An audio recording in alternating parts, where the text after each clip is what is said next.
lagu yang lagi viral. Apa? Cinta siapa?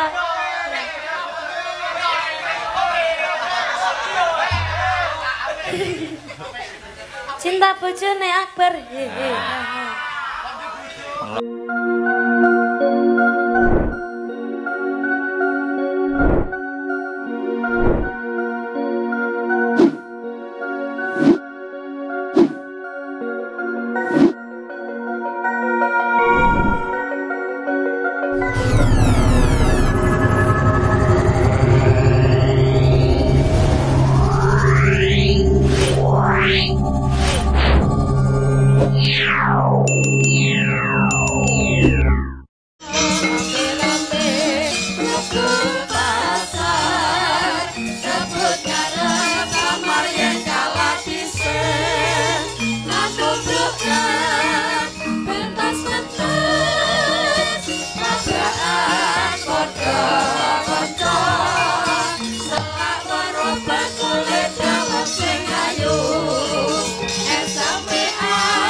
Leng-lenging driya mangu-mangu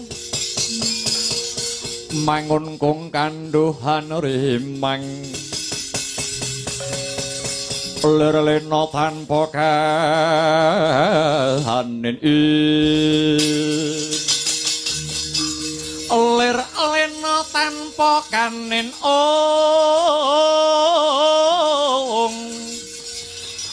yen tamtu lusa yen tamtu lusa mengko sang dyah utama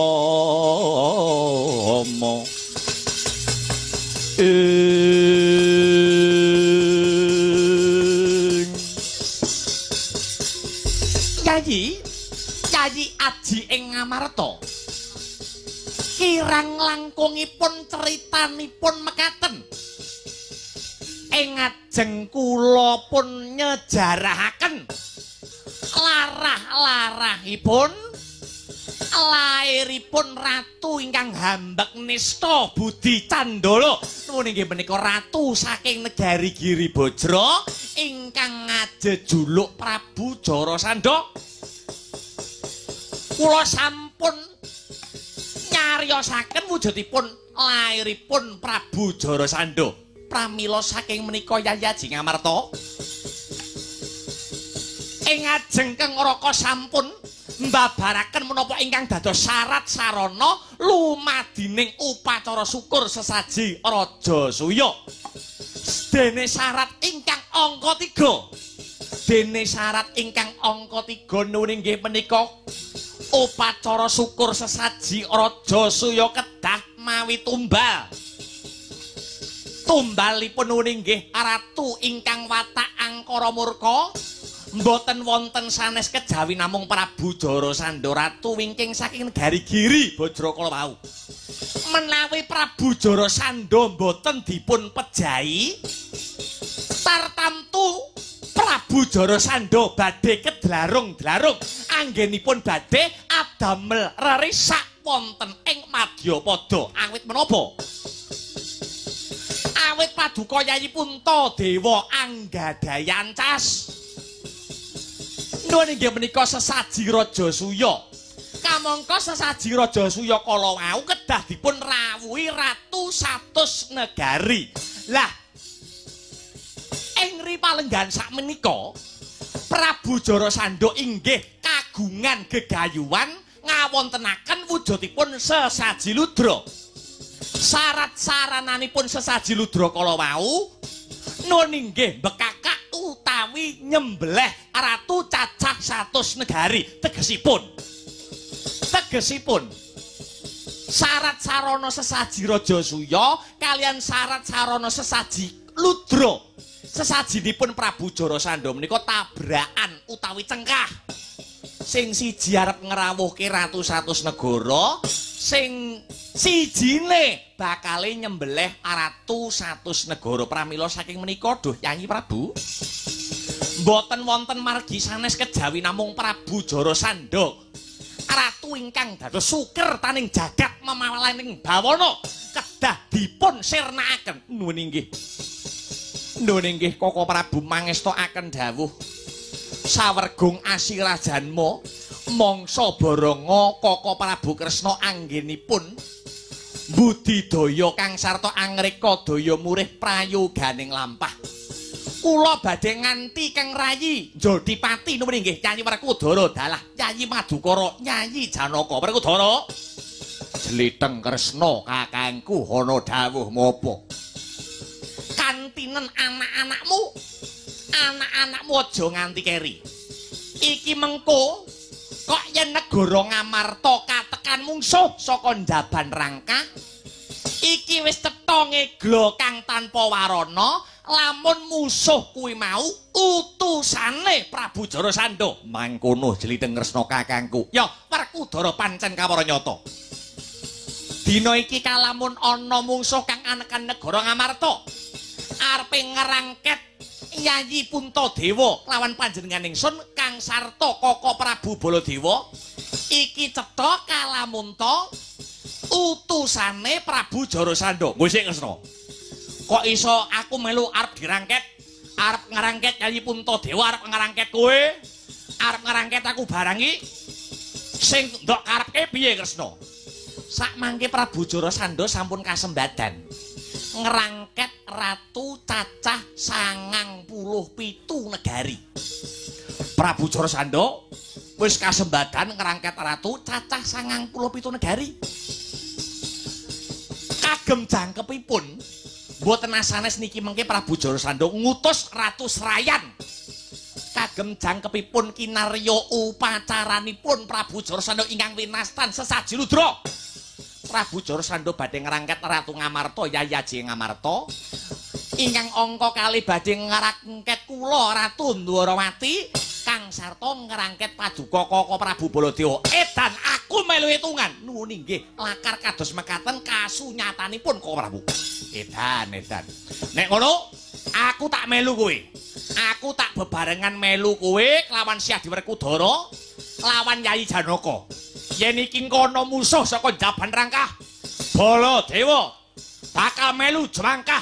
Baladewa bakal melu kumrembyah. Nuwun inggih ngestaken dawuh Koko Prabu.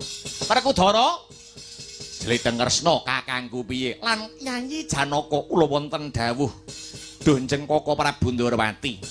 Lemu dandan aja mbok kendhoni tumuli kencana. Iki mengko ana Ratu Serayan utusane Prabu Jarasandha bakal gebak peperangan mapan ana ing negara Ngamarta kene Yayi.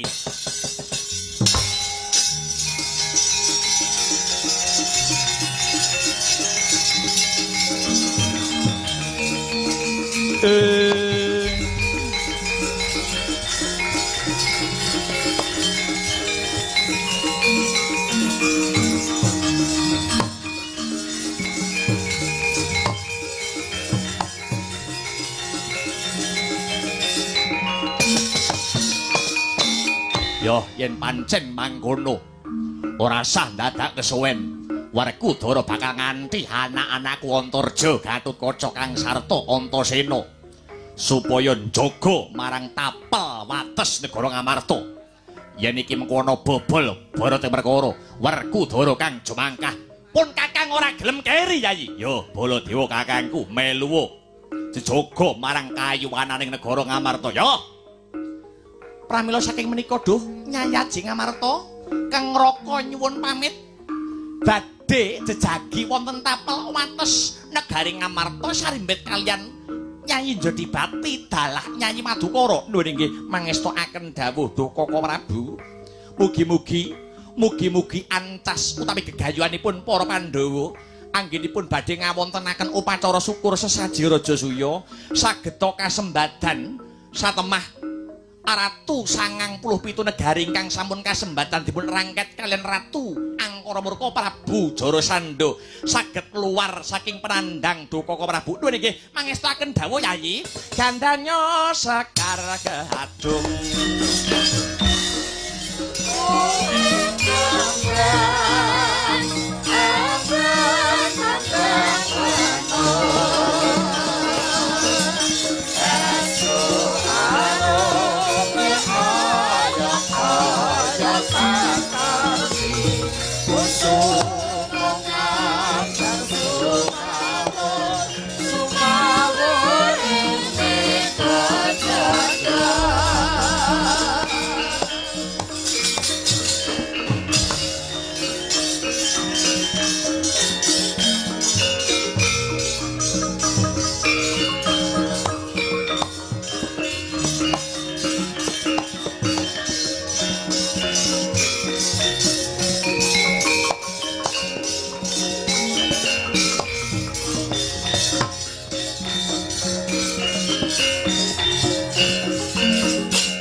katadyan Bratasena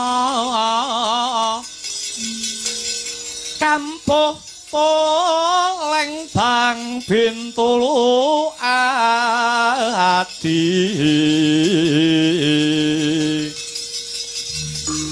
sarira ngamula tumong kodhek wok simbar jaja yen ngandika gumalegra kaya guntur kadang panenggak Pandhawa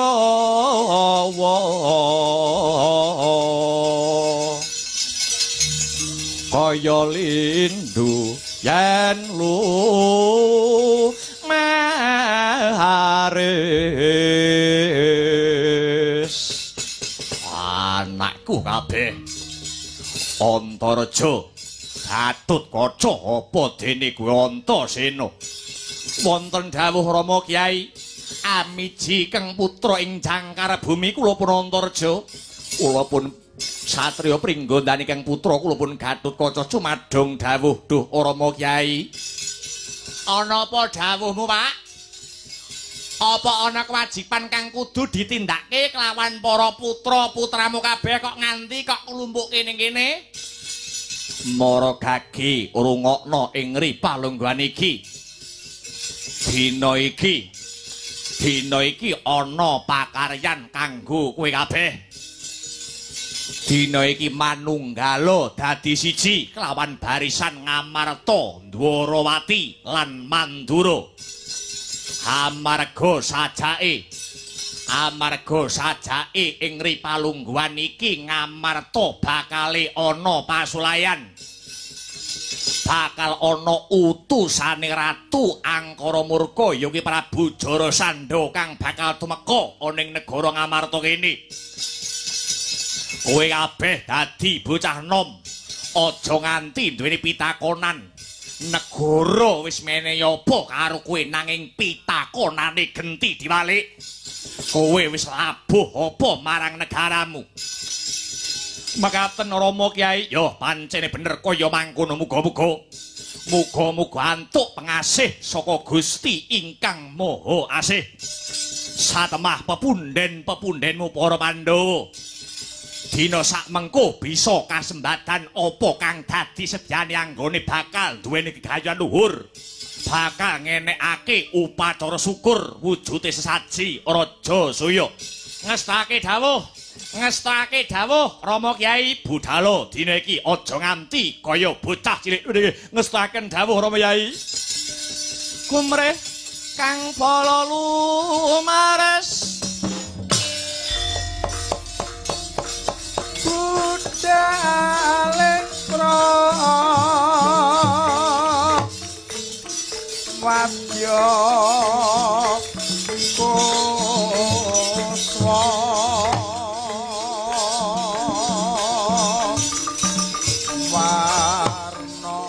warna-warna busanane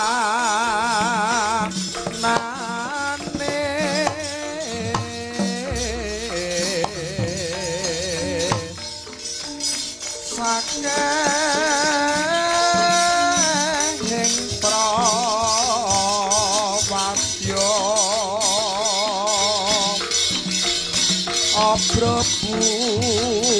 abrabusana nira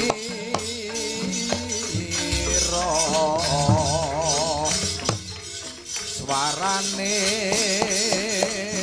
rame gumuruh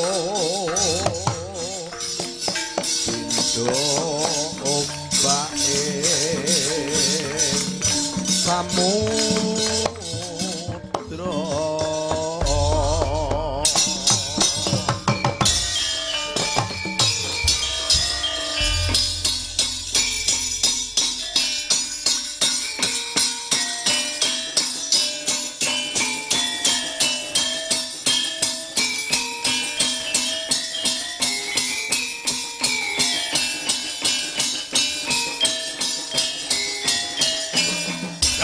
Ya.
maju. Yo yo yo.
Umyung swaraning wadya kang lumampah kuntul sajara tata tanjaro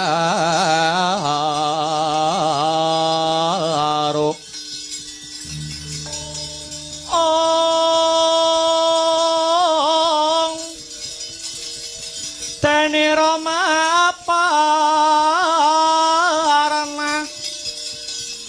ong dwaja miwang bending ungkung aresang aragyana pate kang minangka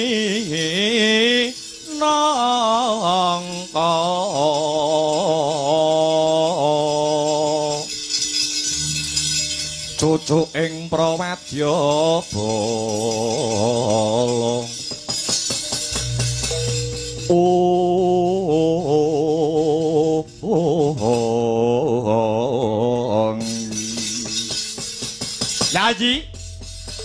Yayi kadangipun Kakang Yayi Dimbaka ana dawuh apa Kakang Kakang Hamsa nimbali marang aku adimu Dimbaka lan kowe abdi kinasih Togog Teja Mantri kula wonten dawuh sinuwun sinuwun Prabu Hamsa amiji kula pun Togog Teja Mantri belung siap juragan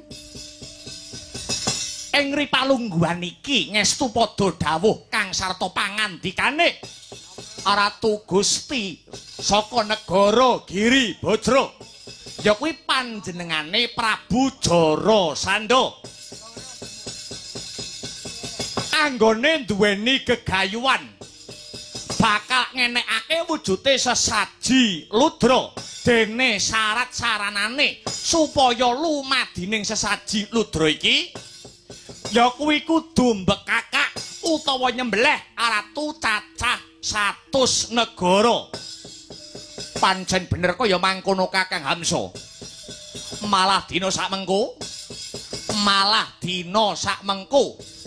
aku kelawan kowe Kakang Hamsa wis kasembadan aku kelawan Kakang Hamsa wis kasembadan ngrangket ratu cacah 97 ratu cacah 97 negara wis kasembadan manjing ana ing pakunjaran negara Giri Bajra tegese kurang 3 pancen bener Yayi Dimbaka dina iki kanggo jangkepe ratu 100 negara manut dawuh pangandikane Prabu Jarasandha ngersake turahe 3 ora kena ratu gamben-gamben ora kena ratu sing remeh-remeh saka kersane Prabu Jarasandha turahe 3 kanggo jangkepe saji ludra ratu 3 kuwi mau ya kuwi angka 1 Ratu Ngamarta Prabu Puntadewa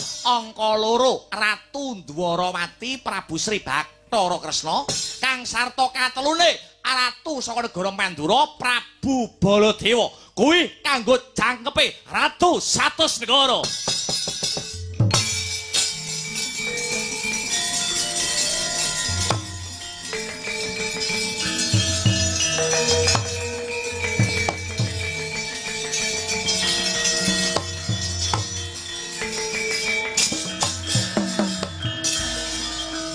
Piye, Kang? Apa, Lung? Ratune wis kecekel 97. 97. Iya, Kurang 3. kurang 3. Sapa wae? Ratu Ngamarta, Prabu Puntadewa, Ratu Ndarawati, Prabu Kresna, Ratu Mandura, Prabu Baladewa. Menurut pendapatmu, Tangeh kelakone, tegese tangeh bisane nyekel ratu 3 kuwi mau. lah kok iso ngucap kaya ngono? Kuwi ratu sekti kabeh. Kok arep dicekel. Kamangka ratu 3 kuwi mau ana ibarate paribasane ratu Tritunggal. Ketoke dhewe-dhewe negarane ning ngrasane dadi sawiji. Heeh. Ratu Ngamarta Puntadewa, Ratu Ndarawati, Prabu Kresna, Ratu Mandura, Prabu Baladewa. Heeh. Kowe dadi anak buahe Prabu Amsa. Alah. Aku ora yakin Prabu Amsa iso nyekel ratu 3 kuwi. Kowe ora percaya yen aku iso nyekel ratu 3? Mboten percaya pun totowan wani kula. Nek perlu sampeyan kok iso nyekel ratu 3, Ratu Ngamarta, Ratu Ndarawati, Ratu Mandura berhasil jenengan cekel pun bojo kula mangpek. Pun Rika mangpek.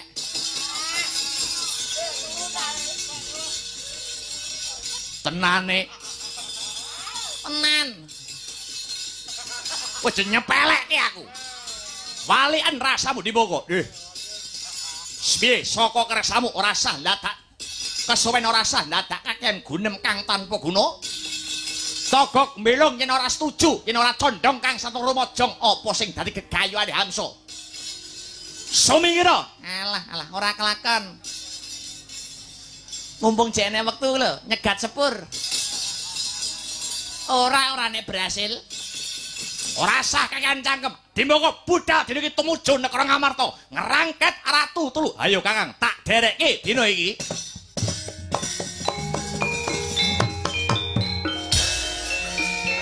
Putra Pandhawa tata gati wisaya yen priyaksa sara maruma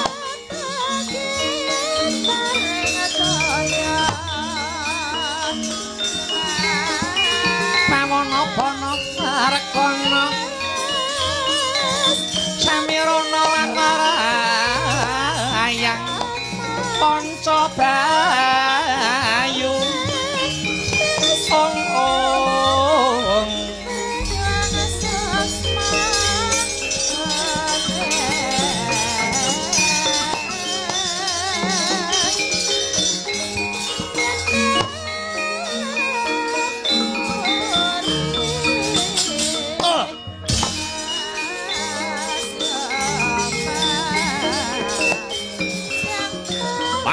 Wis dhuwur.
Mandek.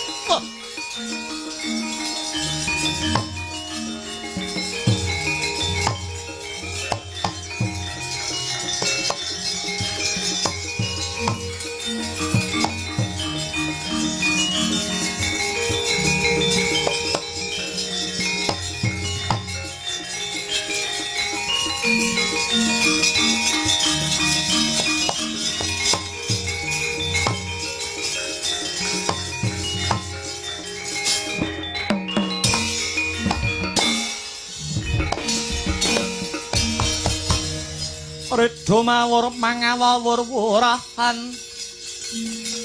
tengarane ngajurit gong maguru gongso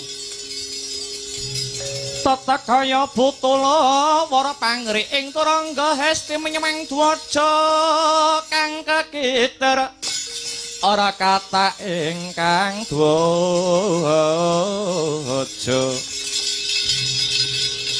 dwaja lalayu sehabit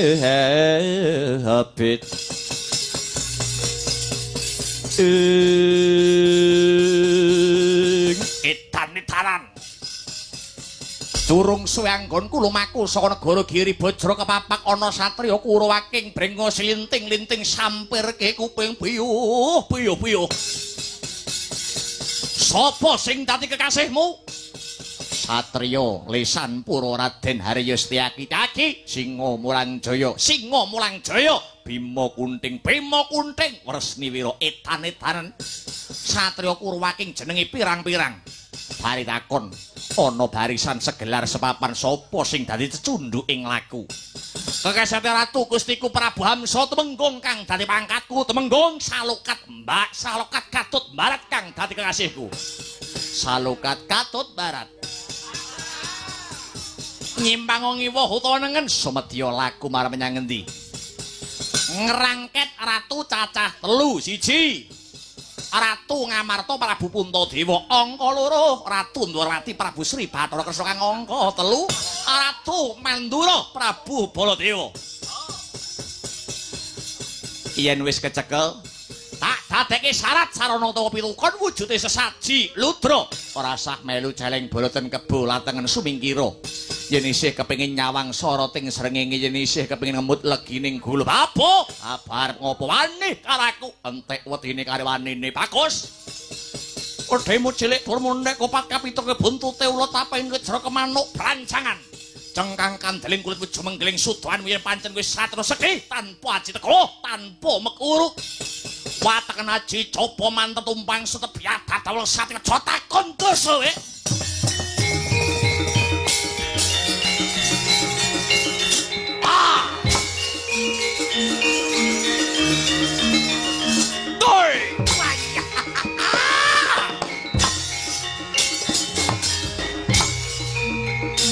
awas hei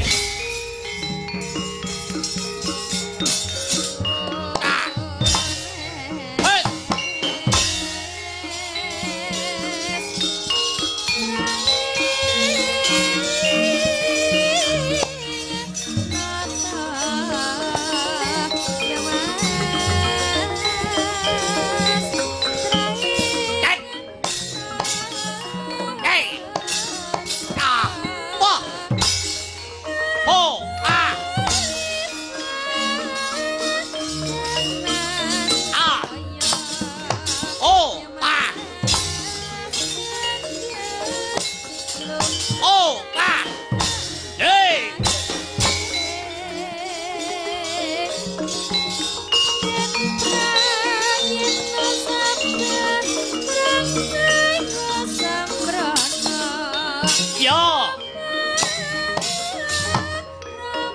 Diajak Mustiaki. Oh. Hei, hei, hei ya, raja topo tanda kowe. Hei, ya. Ya. Yo.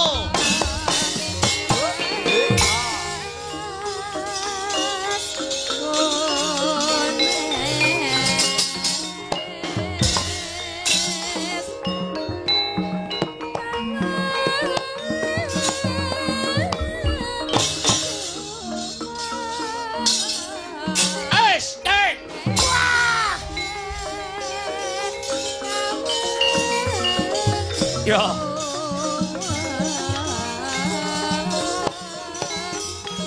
Jatuh. Oh, ah, waya. Lo, ah, o.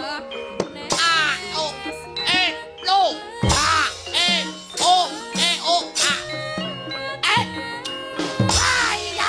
Ah.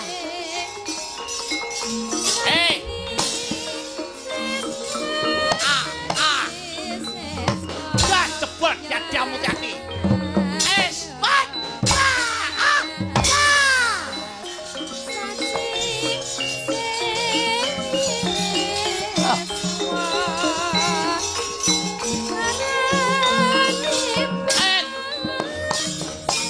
oh, oh,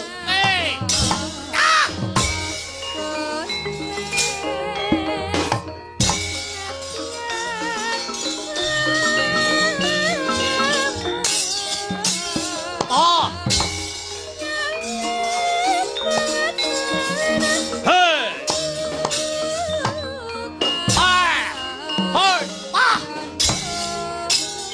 ya, hey, hey, hey, ya,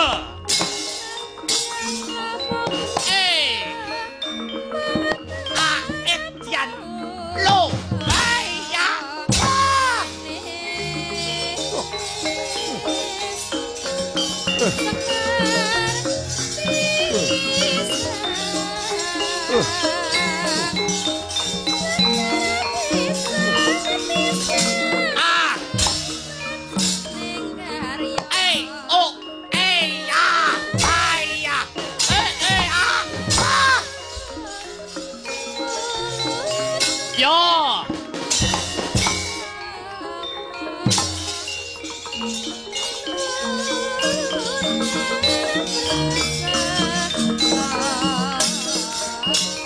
Ya.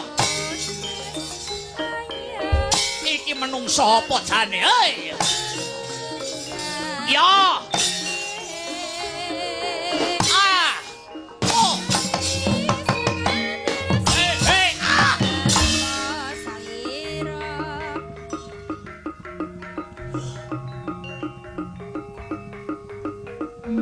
Ya, awas.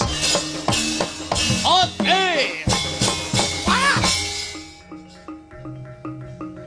Awas. Oh, hi. Ah. Ai. Ai. Wah. Ai. Ai ya. Ot ah ah. Yo. Ah. Weh. Ah.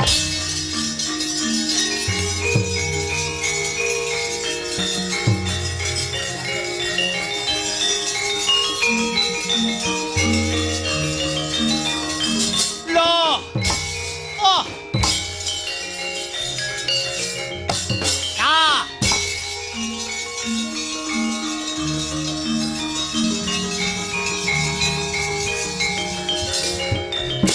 Setyaki ana paran musuhmu aku cobanen ya. Lho. Nah, iji loro telu ambrole. Bentuske. Ya. Ya. Oh. Ganti musuh. Ya, aduh.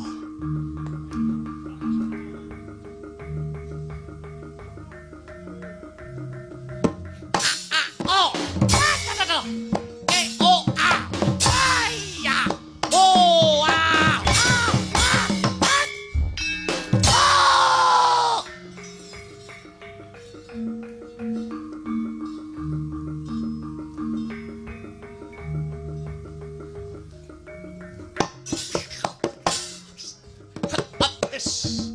Ha. Ho, hes. Wait, hey. Hey, waya. Oh.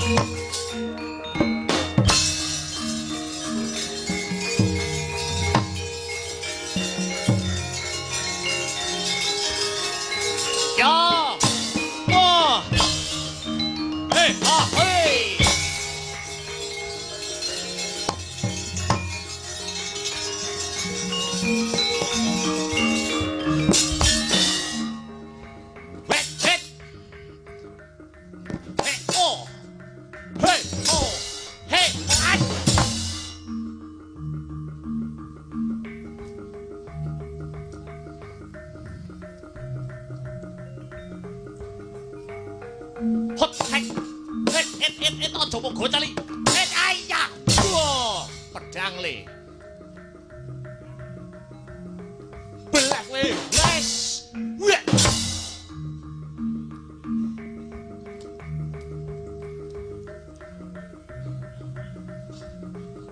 Hot ah. Het ah. Les. Wah. Trolong tumbak. Cepak suwargamu kowe.